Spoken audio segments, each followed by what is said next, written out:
ہمارے لیے بہت خوشی کی بات ہے،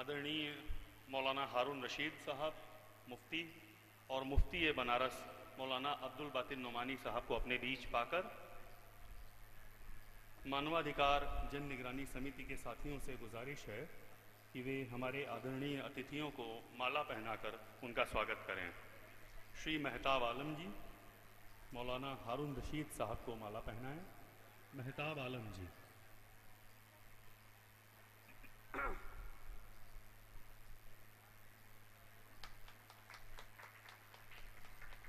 اور شری جے کمار مشر جی مولانا باطن کو مالا پہنا کر ان کا سواگت کریں۔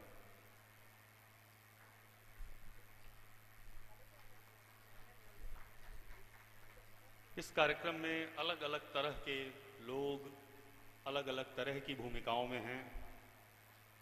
کبیر مٹھ مول گادی سے جڑے ہوئے آچاریہ گوپال داس جی، ان کا بہت سارا سہیوگ ہمیں ملا ہے، ہم ان کے پرتی آبھاری ہیں۔ بہت سارے نام، کوئی بھی سوچی ایک اسماپت اور اپریاپت سوچی ہے، بہت سارے نام چھوٹی جانے ہیں۔ انتتہ پادارانند ہیں جن کا ایک ناٹک گنگا ہو یا گانگی شیرشک ہم کچھ دیر بعد دیکھیں گے۔ اس کے پہلے یوا شاستریہ گائک آشیش مشر آپ کے سامنے اپنی پرستوتی کریں گے آدھے گھنٹے کی۔ اس سطر کا جہاں تک سوال ہے، ایک بہت گرما گرم اور وچار کے انیک پہلوؤں سے بھرا ہوا سطر، جس کا سماپن بھاشن ہمارا سنکلپ تھا کہ سوامی جی کریں گے۔ تو اسی سنکلپ کی سدھی کی دشا میں آگے بڑھتے ہوئے ہم مفتی بنارس مولانا عبدالباطن نعمانی صاحب کو بلاتے ہیں کہ وہ آئیں اور اس وشے پر اپنے وچار ویکت کریں۔ بنارس کی سماویشتا، اس کی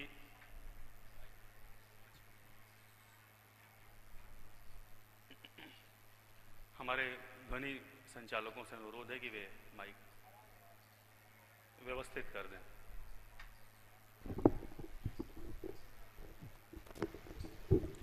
بنارس کی گنگو جمنی تہذیب کے اکاٹ کے ساکشی نعمانی صاحب ہم لوگوں کے آدرنیہ۔ بسم اللہ الرحمن الرحیم، نحمدہ و نصلی علی رسولہ الکریم، اما بعد۔ آج کے اس پروگرام میں ڈائس پر تشریف فرما ہمارے بہت ہی معزز و محترم مذہبی رہنما جناب سوامی اوی موکتیشورانند جی صاحب اور ان کے ساتھ اور بھی مذہب سے تعلق رکھنے والے نمائندگان اور حضرت مولانا ہارون رشید صاحب نقشبندی اور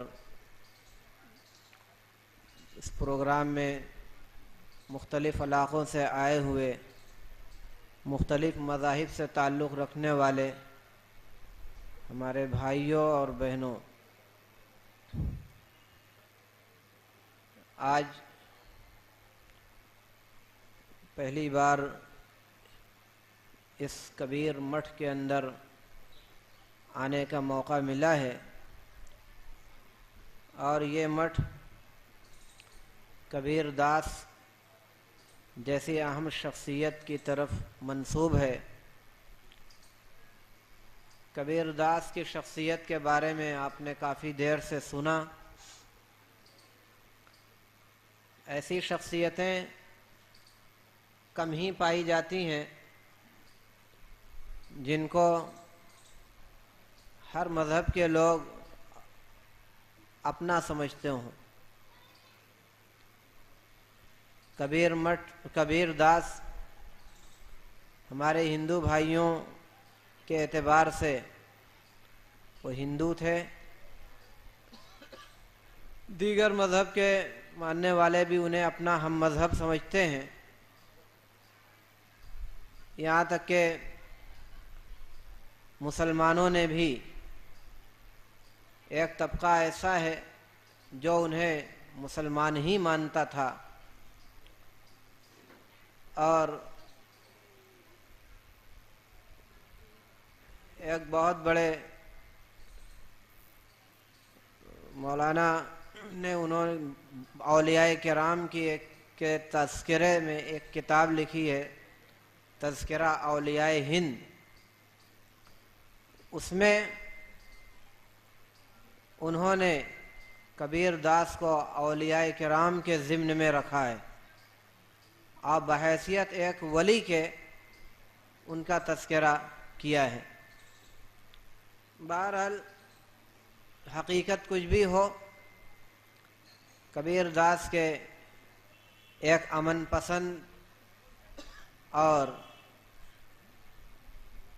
اخلاق مند مذہبی رواداری رکھنے والے کی حیثیت سے اجتماعی طور پر، متفقہ طور پر انہیں جانا جاتا ہے، اور سبھی مذہب کے لوگ، چاہے مسلم ہوں چاہے غیر مسلم ہوں، ادب اور احترام کے ساتھ ان کا نام لیتے ہیں۔ چاہے کبیر داس ہوں یا اور اس طرح کی شخصیات ہوں، انہی لوگوں کی تعلیمات کا اور انہی لوگوں کی رہنمائی کا اثر ہے کہ آج ہمارے اس بنارس شہر میں جو امن و امان کا بول بالا ہے، اور لوگ امن اور چین سکون کی زندگی گزارتے ہیں۔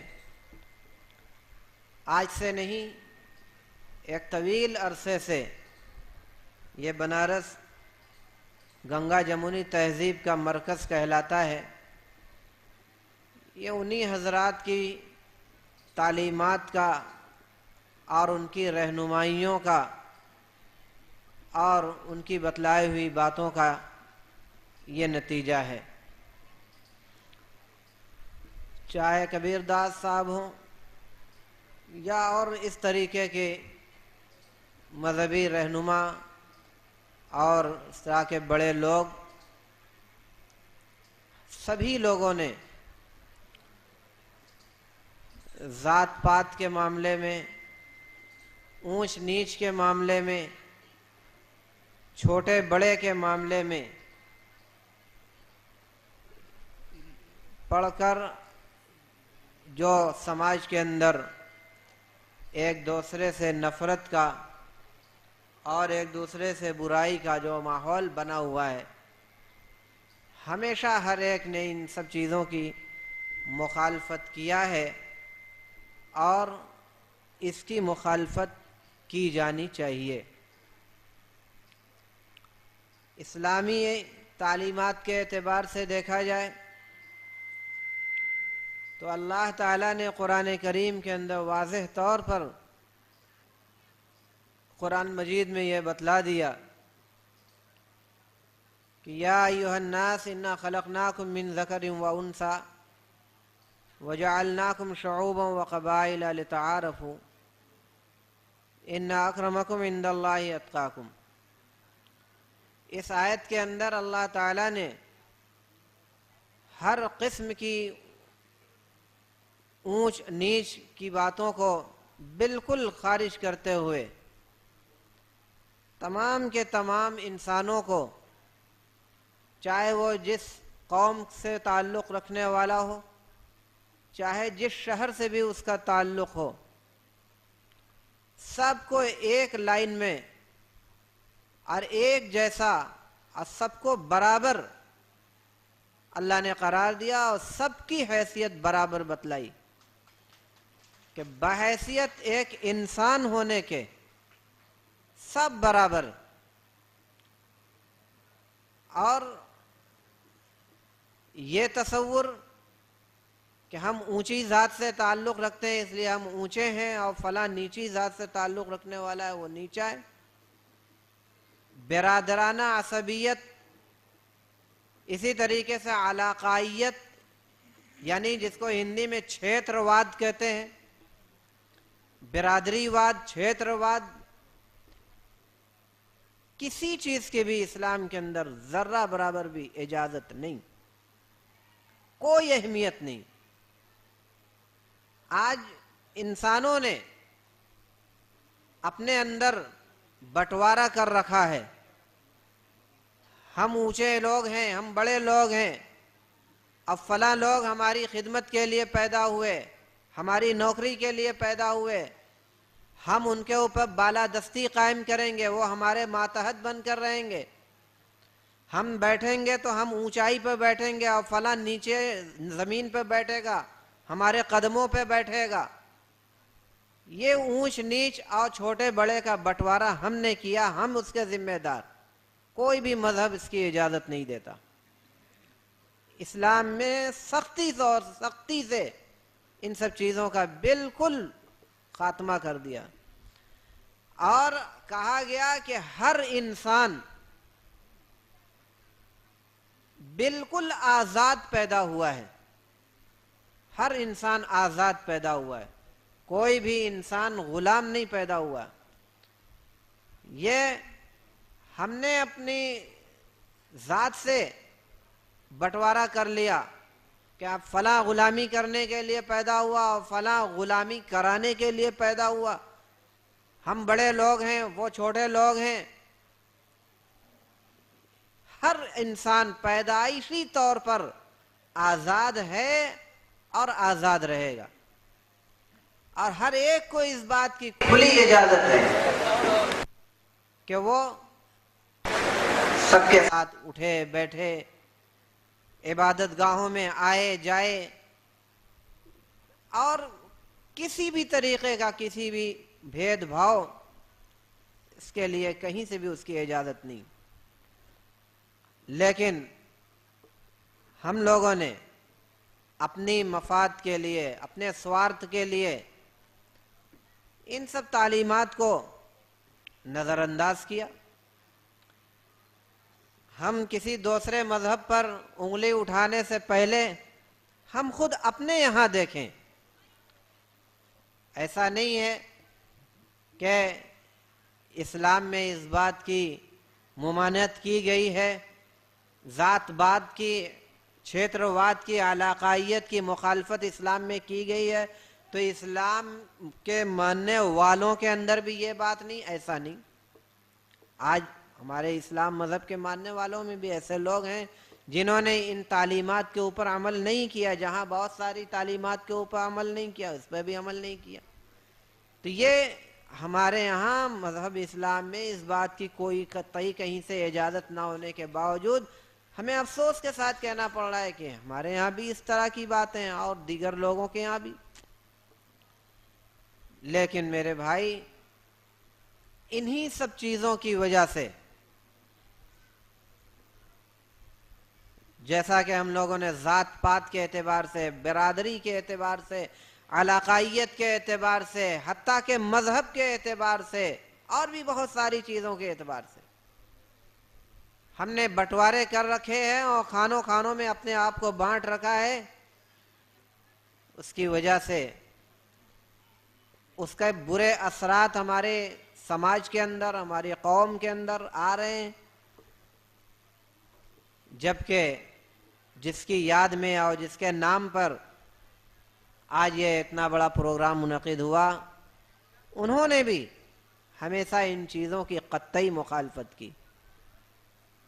تو ہم اپنے بڑوں کے بتلائے ہوئے جو اصول اور اپنے مذہب کے جو بنیادی اصول اور بنیادی تعلیمات، جب تک ہم ان کے اوپر عمل نہیں کریں گے، باتیں کہنے کو تو بہت باتیں ہوا کرتی ہیں، اب باتیں کہنا یہ آسان ہوتا ہے، اس پر عمل کرنا، اس کو کر کے دکھلانا یہ مشکل ہوتا ہے، اور عمل کرنے کی ضرورت ہے۔ کہنے کو تو بہت سے لوگ بہت ساری باتیں، جب تک عمل نہیں کیا جائے گا اس کا اثرات ہمارے سماج کے، ہمارے قوم کے اندر نہیں آئیں گے، اور انہی عمل کے نہ کرنے ہی کی وجہ سے آج سماج کے اندر کس قدر نفرت کا اور بدگمانی کا اور ایک دوسرے سے دوری کا، کھینچاؤ کا، کشیدگی کا جو ماحول بنا ہوا ہے وہ کسی سے پوشیدہ نہیں۔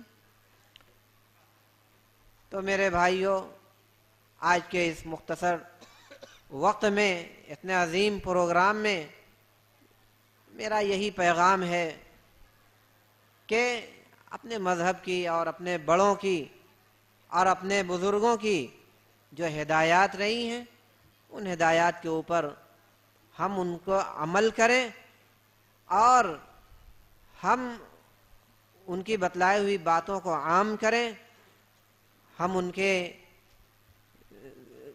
یاد میں جو پروگرام کرتے ہیں، خراج عقیدت پیش کرتے ہیں، خراج عقیدت صرف اسی طریقے سے نہ پیش کر لیا جائے کہ ادب اور احترام سے ان کا نام لے لیا جائے، ان کی اچھی باتوں کا تذکرہ کر لیا جائے، بلکہ صحیح خراج عقیدت اس وقت ہوگا کہ ہم ان کی باتوں کو اپنی زندگی کے اندر لے آویں، اور جس دن ہم ان کی باتوں کو، اپنے بڑوں کی باتوں کو اپنے اندر لے آئیں گے، اسی دن ہم ان سے صحیح معنوں میں سچے طریقے سے ان سے محبت اور ان کے لیے خراج عقیدت پیش کرنے والے شمار کیے جائیں گے۔ ہمیں امید ہے کہ ان باتوں کے اوپر ہم بھی غور کریں گے، دیگر لوگ بھی، اور سبھی لوگ مل کر ان ہدایات پر عمل کرنے کی پوری کوشش کریں گے۔ انہی چند باتوں کے بعد اپنی گفتگو ختم کرتا ہوں اور دعا کرتا ہوں کہ اللہ تعالیٰ اس پروگرام کو کامیابیوں سے ہمکنار فرمائے۔ شکریہ۔ خطرے میں ہے، ایک منظم سازش کا شکار ہونے جا رہا ہے۔ اس شہر کی تاریخی آثار، اس کا مزاج، اس کی ثقافت، وہ تاریخی اثاثہ، یہ سب خطرے میں ہے۔ اسے ایک مخصوص رنگ میں رنگنے کی، زعفرانی رنگ میں رنگنے کی ایک کوشش ہے، ایک ناپاک منصوبہ ہے، جس سے مقابلے کے لیے، منصوبہ بندی کے لیے اس تنظیم نے اس جلسے کا انعقاد کیا، اور صبح سے تمام ایک سے ایک ماہرین نے اپنے اپنے خیال کا اظہار کیا۔ تو میں حضرت مولانا مفتی ہارون رشید صاحب نقشبندی کو زحمت دوں گا اس بات کے لیے بھی خاص طور سے کہ آپ ہماری رہنمائی فرمائیں کہ یہ جو مہم چلی ہے، ہم جس گنگا جمنی تہذیب کا نعرہ صرف لگاتے ہیں، بنارس کی تاریخ کو، گنگا کے وجود کو بچائے رکھنے میں ہمارا بحیثیت مسلمان کے کیا رول ہونا چاہیے، ہمیں کیا کرنا چاہیے، اس پر بھی آپ ہماری رہنمائی فرمائیں گے۔ میں زحمت دے رہا ہوں بڑے ادب کے ساتھ مولانا ہارون رشید نقشبندی صاحب کو۔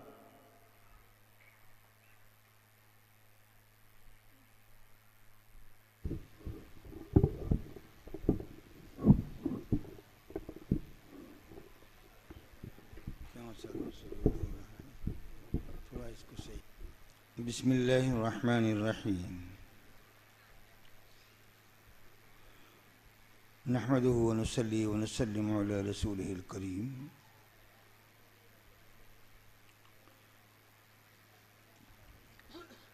منچ پہ تشریف فرما مذہبی رہنمایان، نگاہوں کے سامنے موجود سامعین، جیسا ابھی عتیق انصاری صاحب نے آج کے اس پروگرام سے متعلق اس کے اغراض و مقاصد پہ ایک روشنی ڈالتے ہوئے اس بات کی وضاحت کی کہ ہمارا مقصد آج کے اجلاس کا یہ ہے کہ بنارس کی اپنی ثقافت، اس کی اپنی تہذیب، اس کا اپنا کلچر، اگر کچھ شرپسند عناصر یا خصوصیت کے ساتھ ایک کوئی مخصوص ٹیم اس کے درپے پڑی ہوئی ہے یا ناپاک منصوبوں کے تحت اس کو ختم کرنا چاہتی ہے، تو میں اس بابت صرف اتنا کہنا چاہ رہا ہوں کہ یہ پروگرام نہیں بلکہ یہ تو ایک سنکلپ کا دن ہے، ایک عہد کا دن ہے۔ ہم یہاں سے یہ عہد دے کر کے اٹھیں گے کہ کچھ بھی ہوگا ہم اپنی وراثت کو محفوظ کر کے رکھیں گے، بنارس سے اس کے تہذیب اور ثقافت کو جانے نہیں دیں گے، نہیں جانے دیں گے، نہیں جانے دیں گے۔ دوسری جانب ایک بات ہوتی ہے کہ بھارتی سنسکرتی، بھارتی تہذیب، ہندوستانی تہذیب، میں یہ کہتا ہوں کہ تہذیب اور سنسکرتی کا جہاں سے تعلق ہے، میری اپنی نگاہ میں، ممکن ہے عتیق صاحب شاید آپ میری بات سے متفق نہ ہوں، لیکن میری نگاہ میں یہ دیکھ رہا ہوں کہ شہر بنارس سے اٹھنے والی تہذیب کا نام ہی بھارتی تہذیب ہے۔ کیا خیال ہے آپ کا؟ اسی کو بھارتی تہذیب کہتے ہیں، جس کے دامن میں سب موجود ہیں۔ کہاں سے آپ دوسری تہذیب لے کر کے آئیں گے؟ کون سا کلچر لے کر کے آئیں گے؟ تھوڑی سی بات اور آسان کر دوں، شاید سمجھ میں آ جائے۔ کوئی غیر ملکی آدمی فارن سے آتا ہے انڈیا کی جانب، تو سب سے پہلے وہ دنیا کا میپ اٹھاتا ہے اور اس میپ کے اندر وہ اس ہندوستان کو ڈھونڈتا ہے۔ ہندوستان کہاں ہے؟ ہندوستان آ جاتا ہے، ہندوستان میں اتر پردیش کو دیکھتا ہے، پھر اتر پردیش کے اندر وارانسی کو، یا ہمارے قدیم نام بنارس کو، یا شہر کاشی کو دیکھتا ہے۔ یہ اس کے دیکھنے کا اپنا آئیڈیل ہے کہ وہ دنیا کے نقشے کے اندر بھارت کو دیکھ رہا ہے، اور میرا اپنا آئیڈیل یہ ہے کہ میں بنارس کے نقشے کے اندر سمپورن بھارت کو دیکھ رہا ہوں، پورے بھارت کو دیکھ رہا ہوں۔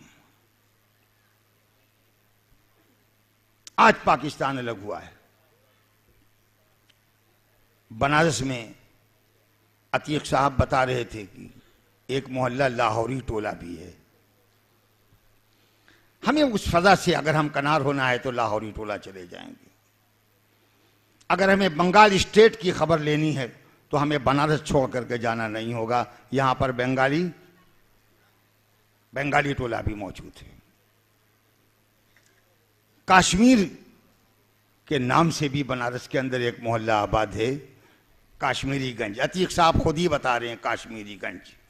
اور پھر اس طرح سے ہر جگہ پہ آپ جا کر کے دیکھیں گے تو اجتماعی طور پہ بنارس کے اندر وہ ساری جگہیں ہم کو مل رہی ہیں جو ہندوستان گیر پیمانے پر ہیں۔ تو اگر میں یہ کہوں تو غلط نہیں ہوگا کہ بنارس کا کلچر، بنارس کی سنسکرتی اور بنارس کی تہذیب ہی بھارتی تہذیب ہے اور بھارتی سنسکرتی ہے۔ اب اتنے عظیم شہر کے اندر ہم رہ رہے ہیں۔ دنیا میں سب سے بڑا دشمن وہ ہے جو انسانیت کا دشمن ہے، آدمی کا دشمن ہے، انسانی قدروں کو پامال کر رہا ہے۔ آپ نے دیکھا ہوگا آج کے اس بدلتے ہوئے دور کے اندر امن قائم کرنے کے لیے جنگ کی جا رہی ہے۔ کیا یہ ممکن ہے؟ میں بے وقوفی ہے کہ نہیں کہ امن قائم کرنے کے لیے پہلے جنگ کرو؟ جہاں پہ سندر اور گلاب کے پھول دینے کی ضرورت ہے وہاں پہ تم اوپر سے بم پاٹ کرو، کلو 2 کلو ٹن کے حساب سے۔ کیا یہی انسانیت کا تقاضا ہے؟ ہندوستانی بزرگوں نے ہمیشہ اس بات کو مد نظر رکھا ہے کہ تم دیکھو کسی کی عزت و آبرو کے اوپر حملہ نہ ہونے پاوے، تم سے کسی کی جان کو خطرہ محسوس نہ ہو۔ اسلام نے ایک تہذیب دی اور یہ کہا کہ تم جب آپس میں ایک دوسرے کے آمنے سامنے کہو جاؤ تو تم کہو السلام علیکم۔ آپ نے یہ شبد سنا ہوگا، السلام علیکم۔ اس کے معنی کیا ہوتے ہیں؟ اس کے ارتھ کیا ہوتے ہیں؟ وہ شخص اس بات کا میسج اور پیغام اس کو دے رہا ہے، اسلام شروع ملاقات میں دے رہا ہے، اور اس پیغام اوپر اسے کاربند اس کا اتنا کر دیتا ہے کہ خبردار خبردار اس بات کو یاد رکھ لینا کہ تمہاری نگاہیں بھٹکنے نہ پاویں اور تمہارے قدم بہکنے نہ پاویں. تم حضرت آدم کی اولاد ہو اور آدم ایک تھے، تم سب ایک ہو، یہ سب تمہارے بھائی ہیں. انسانیت کے حقوق کی ادائیگی تمہارا فریضہ اول ہے اور انسانی حقوق کی ادائیگی تمہارا اپنا دائتو ہے. اگر تم نے اسے چھوڑ دیا تو انسانی قدروں کو تم نے پامال کر دیا اور تم دنیا کے سب سے بڑے اپرادھی شمار کیے جاؤ گے. دنیا کے بڑے بڑے ممالک، بغیر نام لیے ہوئے کہہ رہا ہوں، امن و شانتی کے جو علم بردار اور ٹھیکیدار بنے ہوئے ہیں، ان کے پاس اس امن کو کیا بھائی چارگی کے طور پہ حل کر رہے ہیں؟ نہیں حل کر رہے ہیں. امریکہ کو آپ دیکھ لیجئے، یورپین دیشوں کو دیکھ لیجئے، اپنی دادا گیری کو قائم کرنے کے لیے اپنی قوت و طاقت کا مظاہرہ وہ کر رہے ہیں اور اپنی قوت و طاقت سے ہم کو دہشت زدہ کر کے کبھی جا کر کے وہ ہمارے دل کے اندر جو خیالات ہیں، جو سوچ ہے، جو تصور ہے، جو ہم چاہ رہے ہیں، اس کے قریب آ کر کے انہیں بات کرنے کی فرصت نہیں ہے. بس ایک ہی فرصت ان کے اوپر ہے کہ ان سبوں کو صفحہ ہستی سے مٹا دو. میں پوچھنا چاہتا ہوں کہ پوری دنیا سے انسانیت کو جب ختم کر دیا جائے گا تو کون ہوگا جس کے اوپر تم اپنی حکومت کرو گے؟ کون ہوگا جس کو تم اپنا بھائی کہو گے؟ کون ہوگا جس کو تم اپنے ساتھ میں لے کر کے چلو گے؟ تشدد، ظلم نہ کبھی پلپا ہے نہ کبھی پنپے گا. ہندوستان کی زمین کے اوپر 6 صدی پہلے کبیر داس جی نے اپنا مرکز اسے منتخب کیا اور امن اور شانتی کا پیغام کتنی محبت کے ساتھ دیا ہے. کتابوں کے اوراق کے اندر محفوظ ہے. میں یہ چاہتا ہوں کہ یہ صرف کتابوں کی سطر تک نہ رہے، یہ ہمارے اور آپ کے کار کے اندر، ہمارے آپ کے دلوں کے اندر گھر کر جائے. محبت کا وہ پیغام جو پیغام کاشی سے دیا ہے کبیر داس نے 6 صدی پہلے. آج ضرورت اس وقت کی ہے کہ دنیا کے ان بے وقوفوں کو جو جنگ کی جانب اپنے قدم کو آگے بڑھا رہے ہیں ان کو روک کر کے ان کو یہ ثابت کر دیا جائے کہ کبیر داس یہ سبق دے رہے ہیں. حضرت نظام الدین اولیاء دلی سے یہ سبق دے رہے ہیں. تمہیں یہ بتانا ہوگا، تب کہیں جا کر کے بات بنے گی. مجھے بہت خوشی ہے، بہت خوشی ہے. بنارس کیا رہے عتیق صاحب؟ بنا رہے. یہ میری دلی خواہش ہے. ہم سمجھتے ہیں کہ سوامی جی آپ کا بھی آشیرواد اس کے اوپر ہوگا کہ بنارس بنا رہے. ہم سمجھتے ہیں کہ اگر بنارس کی تہذیب کے اوپر کوئی آنچ آئی تو یہ براہ راست ہمارے اور آپ کی تہذیب، ہمارے آپ کے اوپر آنچ ہوگی. اگر بنارس کی تہذیب کے اوپر، اس کے کلچر کے اوپر کوئی آنچ آ رہی ہے اور فرقہ واریت اس کو اپنی آغوش میں لے کر کے اگر اس کا کوئی نیا رنگ دینا چاہتی ہے تو میں صاف طریقے سے کہوں گا کہ یہ ہونے نہیں دیا جائے گا، ہونے نہیں دیا جائے گا، ہونے نہیں دیا جائے گا. یہ شہر اگر آپ کی میراث ہے تو میری بھی میراث ہے. گنگا کے اوپر اگر آپ کا حق ہے تو میرا بھی حق ہے. ہم گنگا کے کنارے وضو بنا کر کے اس کے دامن میں نماز پڑھنے کا حوصلہ نہیں رکھتے. ہم نے حوصلہ اپنا کر کے دکھایا ہے. بنارس کے اندر گھاٹ کنارے بنائے ہوئے جتنے بھی گھاٹ ہیں ان کی سنکھیا 1 نہیں 80 ہے. بنارس کے گھاٹوں کی سنکھیا کتنی ہے؟ 80 ہے. پہلا گھاٹ کون سا ہے؟ جی عتیق صاحب لگتا ہے آپ کسی زمانے میں ضرور راج گھاٹ پہ گئے ہیں. راج گھاٹ ہے. راج گھاٹ کو جا کے ذرا سا غور کیجئے گا. 2 راستے جا رہے ہیں. گھاٹ کے کنارے کے لیے داہنے سائڈ راستہ جاتا ہے اور وہیں ٹھٹک کر کے ذرا سا رک جائیے. ایک راستہ بائیں طرف جا رہا ہے جہاں پہ ایک بزرگ کا آستانہ ہے جن کو چندن شہید کہا جاتا ہے. اس سے لگی ہوئی مسجد ہے. ثبوت ہے اس بات کا اے آبرود گنگا وہ دن ہے یاد تجھ کو اترا تیرے کنارے جب کارواں ہمارا، اترا تیرے کنارے جب کارواں ہمارا. گنگا تجھے وہ دن یاد ہے کہ نہیں کہ جب ہم مسلمانوں کا قافلہ تیرے کنارے اتر کر کے تیرے پانی سے وضو کرنے کے بعد ہم نے تیرے ہی دامن کے اندر نماز پڑھی تھی. ثبوت چندن شہید پہ جا کر کے آپ دیکھیں کہ حضرت چندن شہید رحمت اللہ علیہ کے مزار سے متصل مسجد موجود ہے جو اس بات کو بتا رہی ہے کہ گنگا کے کنارے ہم سجدہ کرنا جانتے ہیں. گنگا کو ہم اچھا رکھتے ہیں، عزیز رکھتے ہیں اور پیارا رکھتے ہیں. بات وہیں پہ ختم نہیں ہو جاتی. ہم بڑے غور سے گنگا کو دیکھ رہے ہیں. گنگا سینٹر میں جاتی ہے، وہاں پہ پھر ہم کو مسجد ملتی ہے. گنگا جہاں پہ گنگا کے گھاٹ جہاں پہ ختم ہوتے ہیں 80 گھاٹ کے اوپر